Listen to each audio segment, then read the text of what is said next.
Hello and welcome to this video. In this video I want to continue from where I stopped in the last video, where we're talking about the Laplace transform theorems. Okay, so I said we'll start from differentiation. So let's say we're told to find the Laplace transform of the differential of f, so df dt. Find Laplace transform of the f dt. Now this is given by s multiplied by f of s, and then our initial conditions now matter, f of 0 minus. And at this point, I think in 2 videos ago, I think I said something about initial conditions, and when we're finding Laplace transform, 1, 0 initial conditions. If I said that in 2 classes ago, in 2 videos ago, I should clarify that when I was saying that I'm talking because we're going to talk about transfer functions. For Laplace transforms, you don't need your initial conditions to be 0. Initial conditions can be anything. That's perfectly fine. But then when we get to transfer functions, then we'll start talking about initial conditions, and yeah, so we'll get to that point. But yeah, so if your initial conditions are not 0, you just use whatever initial conditions you have, you use them in this case. So let's say, for example, we were given a function where f of t is equal to, let's keep it simple, 2t. Will this help us? No, this doesn't actually quite help us.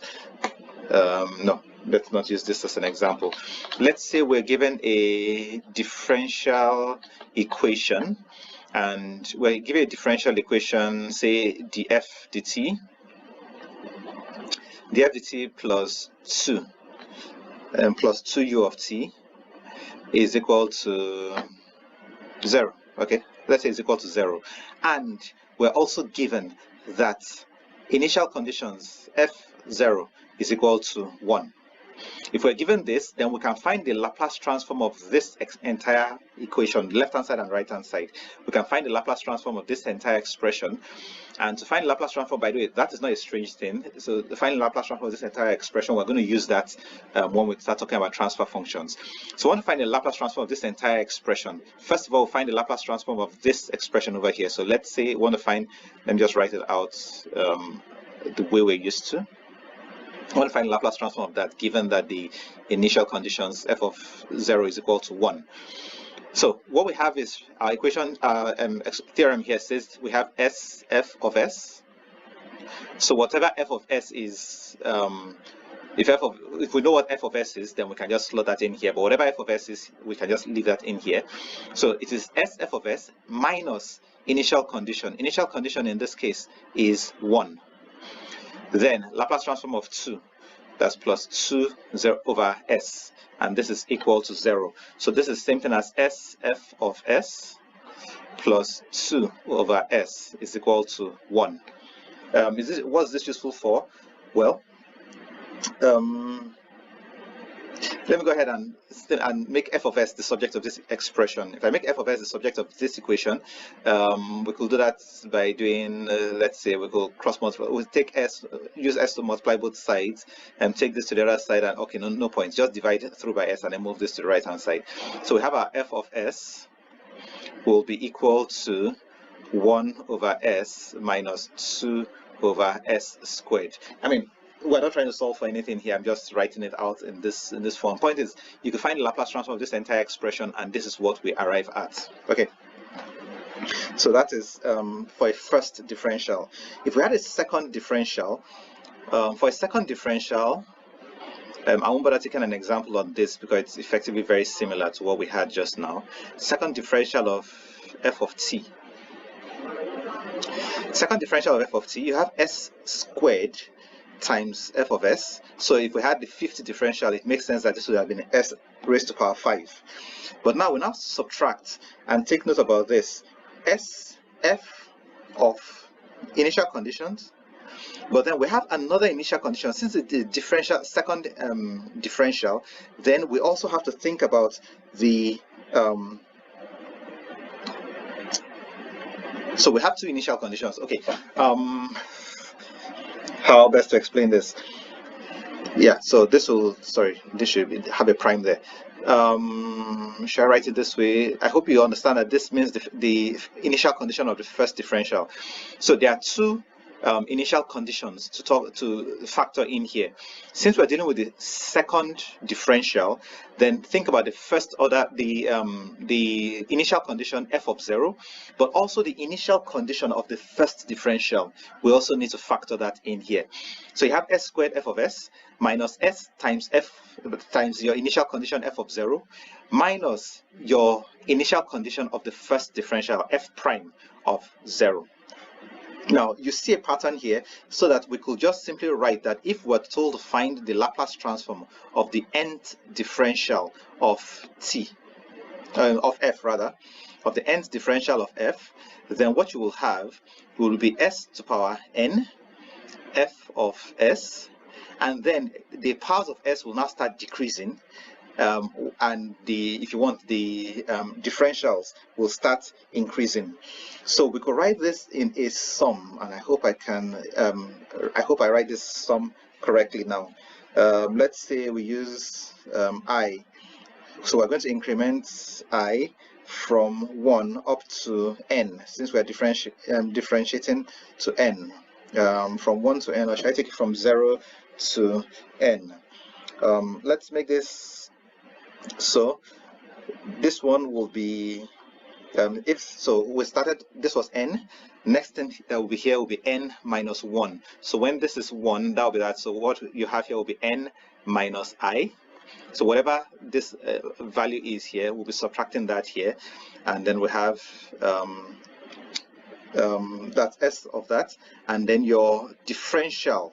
Okay, your differential on this other end should be your, I mean, that should be I minus 1, if that's correct. So I minus 1 here, and then so this should be 0 minus 0 minus. So just to mention that this here, maybe I should put it in parentheses so you know that this talks about the differential. So this is the ith minus 1 or I minus 1th differential of f. So if I is 1, then this is 0th differential of f, which means no differential. It's not the differential of f. If I is 2 minus 1, that will be the first differential of f. Okay. So generally speaking, this is the theorem we have for finding the Laplace transform of the nth differential of f. Let us go into the integral. If we're told to find the Laplace transform of an integral, and say we're integrating from 0 to t, the integral of f of, okay, since we're using t here, let's call it tau. Integral of f of tau, the tau. The Laplace transform of this will simply be f of s divided by s. This is a somewhat simplified theorem, but we'll just leave it at this. I believe this is what you have inside the textbook in Norman Nice, so we'll just leave it at that, and we won't take things much further than that. Then two more theorems. So we have the final value theorem and the initial value theorem. They are typically things you find in your Laplace transform theorem. So let's say we're trying to find the final value of f. Okay, so f infinity is the same thing as the limit as s tends towards 0 of s f of s. Okay, so f infinity is the same thing as the limit as s tends to 0 of s f of s, and then f of 0, this is your initial value theorem. In other words, the initial value once time is just greater than 0 is the limit as s tends towards infinity of s f of s. Okay, so those are the theorems that you have in your in the Laplace transform table that we typically have. So what I want to do is to pick an example. I want to pick an example here, and I want to pick a differential equation example. And work with that. So let's say we have a system defined by let's say d squared, this squared, let's erase that and try again. This squared y dt squared, assuming that y is a function of t. In fact, let's even put a constant here for the fun of it, or let's not put a constant. Let's start simple. Plus, say 2 dy dt. It's like I've used 2 a lot in my example so far, so let's use something else. Plus 7y is equal to let's say 3x. Yeah, let's say it's equal to 3x. Okay, so let's say it's equal to 3x.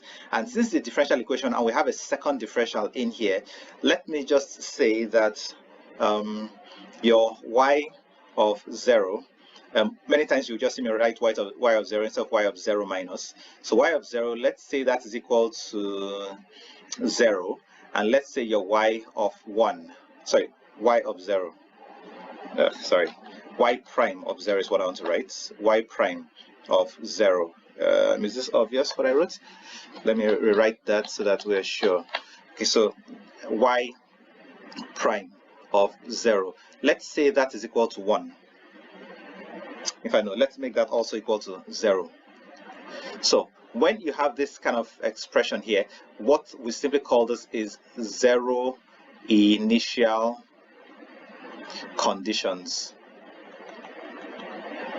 Okay, so we're simply saying assume 0 initial conditions. If we say 0 initial conditions, assume y of 0 is 0 and y prime of 0 is 0. Okay, so let's go ahead and find the Laplace transform of this entire expression. To find the Laplace transform of this entire expression, let's just write that over here. Laplace transform of everything you have over here. So we'll go expression by expression. Remember, Laplace transform of a summation is the same thing as Laplace transform of the initial of the first item plus Laplace transform of the second item plus Laplace transform of the third item. So it's easy to go. Laplace transform of this is s squared of y of s. And we now subtract s of y of 0, subtract y prime of 0, plus 2. Laplace transform of this is equal to sy of s minus y of 0. Note 2 multiplied by that whole expression, because 2 multiplied by a function, Laplace transform of 2 multiplied by a function is simply 2 multiplied by the Laplace transform of that function, plus 7 multiplied by the Laplace transform of y is simply y of s. This is equal to 3 times the Laplace transform of x. Laplace transform of x is x of s. Okay, now we assumed 0 initial conditions, so this term will be equal to 0, this term will be equal to 0, and this term will also be equal to 0. So we're left with s squared y of s plus 2s y of s plus 7y of s is equal to 3x of s. Now, if you have an expression like this, it makes sense we can collect terms together. So we have y of s into s squared plus 2s plus 7 is equal to 3x of s. And you've probably seen a transfer function before, and you know exactly where I'm going with this. We can rewrite this as y of s over x of s is equal to 3 over s squared plus 2s plus 7.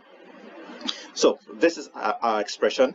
We got this expression by finding the Laplace transform of this expression. And this expression over here, we could call this a frequency domain representation of this time domain expression that we had over here. Remember that y is a function of t, x is a function of t. This is the differential equation model of a system, if you want. This is a differential equation model of a system, whereas down here you have a frequency domain model of that system.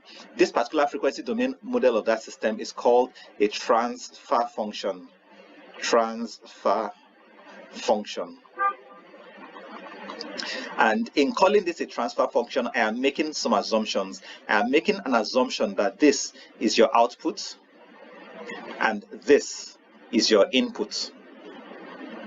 So your transfer function, if you want, is defined by output divided by input in the frequency domain. Okay, your transfer function is defined by your output divided by input in the frequency domain. Now, what does that mean?